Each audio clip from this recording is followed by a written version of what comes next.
20 bahwa dan akan tausiah dengan kepada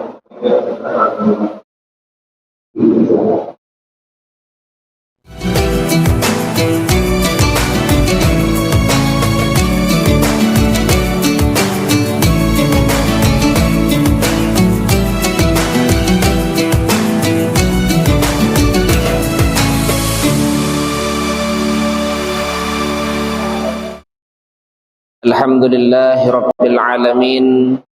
Wassalatu wassalamu ala ashrafil anbiya'i wal mursalin Sayyidina wa maulana Muhammadi wa ala alihi wa ashabihi ajma'in. Subhanaka la ilma lana illa ma'allamtana innaka antal alimul hakim. Rabbi syrah li sadri wa yassir li amri wahlul 'uqdatam min lisani yafqahu qawli. Amma ba'd. Hadirin jamaah Masjid Raya Darussalam yang dimuliakan oleh Allah Subhanahu wa taala, alhamdulillah tak henti-hentinya kita kembali bersyukur, memanjatkan puji dan syukur kita kehadirat Allah Subhanahu wa taala. Alhamdulillah, malam hari ini kita memasuki malam yang ke-26 daripada bulan suci Ramadan. Mudah-mudahan Allah Subhanahu wa taala senantiasa meringankan langkah kaki kita untuk menghidupi atau menghiasi sisa-sisa daripada akhir di bulan suci Ramadan ini. Mudah-mudahan langkah kaki kita ringan untuk terus melangkah menuju masjidnya Allah Subhanahu wa taala. Hadirin yang dimuliakan oleh Allah Subhanahu wa taala, salawat teriring salam tak lupa senantiasa kita sampaikan, kita haturkan kepada junjungan kita, kepada tauladan kita, kepada panutan kita, pada seorang manusia yang senantiasa menjadi rujukan di dalam hidup kita, yaitu baginda Nabi Agung Nabi Muhammad sallallahu alaihi wasallam. Mudah-mudahan dengan senantiasa kita menghidupkan sunnah-sunnah baginda Rasulullah sallallahu alaihi wasallam, ini menjadi salah satu wasilah kita untuk kelak mendapatkan syafaat beliau. Amin, amin ya rabbal alamin. Hadirin yang dimuliakan oleh Allah Subhanahu wa taala, sebelum sama-sama kita melaksanakan buka puasa, sedikit saya ingin menyampaikan salah satu untayan hikmah yang sangat penting dari Ibnu Athaillah As-Sakandari. Untayan hikmah ini ditulis dalam sebuah kitab yang berjudul Al-Hikam. Jadi Ibnu Athaillah As-Sakandari ini adalah seorang sufi besar yang lahir pada abad ke-13. Apa di antara salah satu untayan hikmah yang beliau sampaikan di dalam kitabnya Al-Hikam? Beliau mengatakan, man asbata li nafsihi tawaddu'an fahuwa al-mutakabbiru haqqan.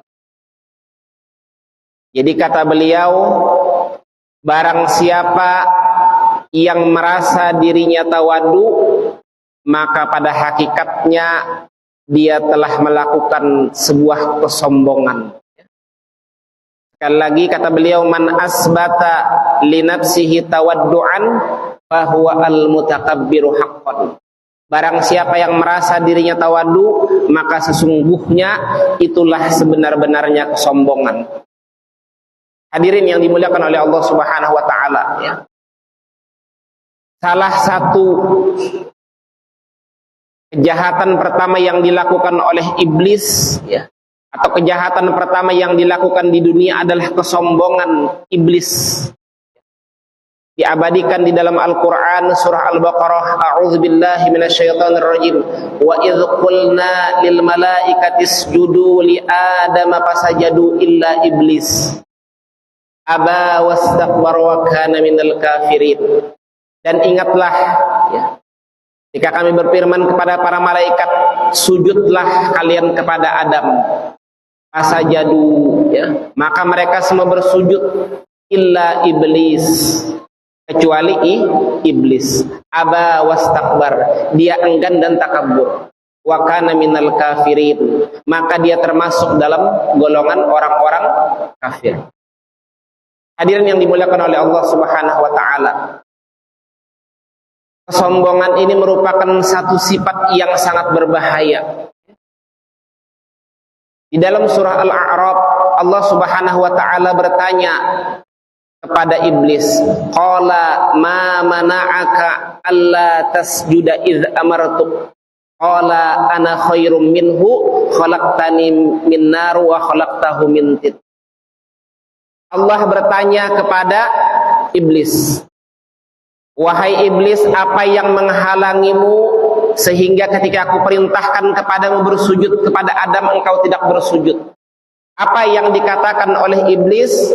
Qala ana khairum minhu, aku lebih baik daripada Adam. Khalaqtani min nar, engkau menciptakan aku dari api, ya, dari cahaya.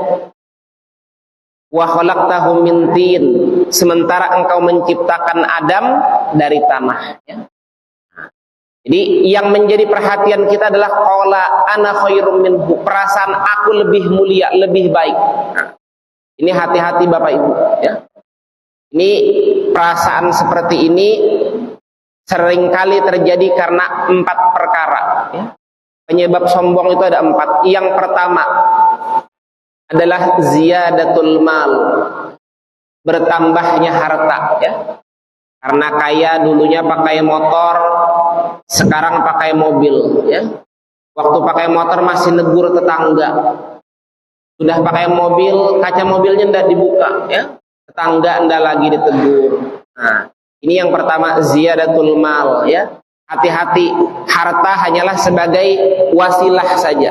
Jangan sampai harta kemudian menyebabkan kita menjadi sombong. Yang pertama adalah ziyadatul mal. Yang kedua ziyadatul ilm, bertambahnya ilmu. Nah, sudah sarjana, kemudian magister, menjadi doktor, profesor, ya, tiba-tiba merasa dirinya lebih banyak ilmunya. Nah, ini hati-hati. Ini juga salah satu penyebab kenapa seseorang menjadi sombong.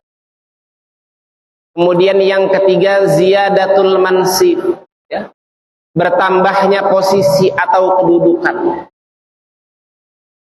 Dulu orang-orang biasa saja, sekarang menang nyalek, ya, jadi anggota dewan, akhirnya sombong. Nah, ini hati-hati. Ziyadatul mansib, dulunya orang biasa sekarang menjadi pejabat, ya, status sosialnya lebih tinggi, akhirnya kemudian meremehkan orang lain. Yang keempat, ini yang paling berbahaya, ya, yang sulit kita hindari, ziyadatut ta'ah, bertambahnya ketaatan. Nah, apalagi bulan suci Ramadan ini banyak orang yang sebelumnya biasa tapi kemudian menjadi taat. Ini hati-hati, ya. Kita merasa diri kita rajin ke masjid, ada tetangga malas ke masjid, akhirnya kita mikir, Masya Allah ini tidak pernah sholat. Nah, terbersit dalam benak kita, padahal hanya terbersit. Tapi hati-hati, itu masuk dalam kategori kesombongan, ya. Jadi makanya perlu kita mengelola hati kita, ya. Hindari perasaan-perasaan yang dapat menyebabkan batalnya amal ibadah kita. Ada salah satu kisah yang menarik, ya. Ada seorang ahli ibadah. Ahli ibadah dari kalangan Bani Israel. Seorang ahli ibadah ini ketika dia berjalan, dia dinaungi oleh awan, ya. Satu ketika ada seorang pelacur yang melihat si ahli ibadah. Maka terbersit dalam hati si pelacur, ada ahli ibadah, aku ingin dekat dengan si ahli ibadah. Akhirnya dia mendekat kepada si ahli ibadah, dia samperin, ya. Ketika dia mendekat kepada si ahli ibadah, ya, Tiba-tiba si ahli ibadah mengatakan, ngapain kamu dekat-dekat, pergi, ya, aku tidak mau dekat dengan kamu. Akhirnya kemudian Allah Subhanahu wa taala menyampaikan wahyu kepada Nabi Muhammad sallallahu alaihi wasallam. Apa isi wahyunya? Kata Allah, aku mengampuni dosa si pelacur dan membatalkan amal si ahli ibadah. Aku mengampuni dosa si pelacur dan membatalkan amal si ahli ibadah. Maka tiba-tiba seketika awan itu berpindah kepada si pelacur tadi. Ini kenapa? Ini karena perasaan tadi, ana khairum minhu, ya. Perasaan merasa lebih mulia, merasa dirinya lebih soleh, ya. Merasa dirinya lebih taat, ya. Merasa dirinya lebih baik dibandingkan dengan orang lain, ya. Sekali lagi, perasaan ini harus kita hindari, ya. Ini sangat berbahaya, ya.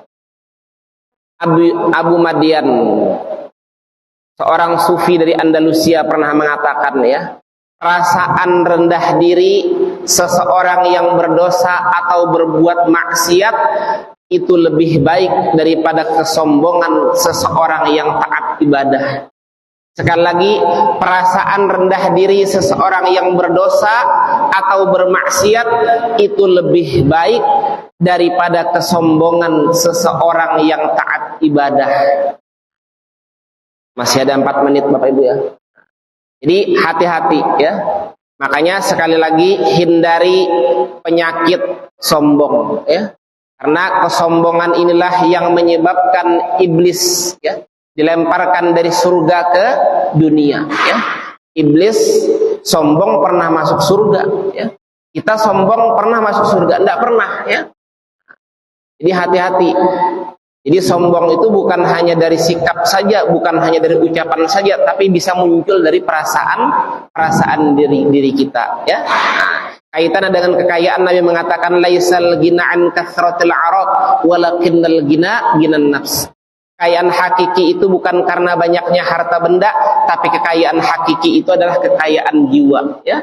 Nah, salah satu bukti kekayaan jiwa kita adalah kita menghindarkan diri dari penyakit-penyakit hati. Salah satunya adalah sombong.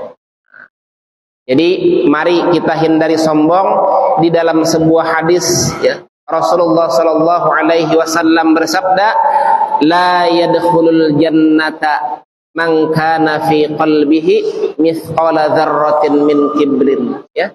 Tidak masuk surga orang yang di dalam hatinya ada kesombongan walaupun sebesar biji sawi, ya. Bapak Ibu kalau ke pasar, kalau beli sawi dilihat bijinya kecil, ya, bahkan tidak terlihat, ya. Kesombongan sekecil itu tetap bernilai di sisi Allah, dianggap sebagai kesombongan, dan itulah yang menghalangi seseorang kemudian menghadap atau masuk ke dalam jannahnya atau surga Allah Subhanahu wa taala. Mudah-mudahan kita dihindarkan dari penyakit sombong. Kiranya inilah yang dapat saya sampaikan. Mudah-mudahan kita semua yang hadir di sini Allah Subhanahu wa taala hindarkan dari berbagai macam penyakit hati. Amin amin ya rabbal alamin. Adanallahu wa iyyakum ajma'in. Assalamu alaikum warahmatullahi wabarakatuh. Waalaikumsalam warahmatullahi wabarakatuh.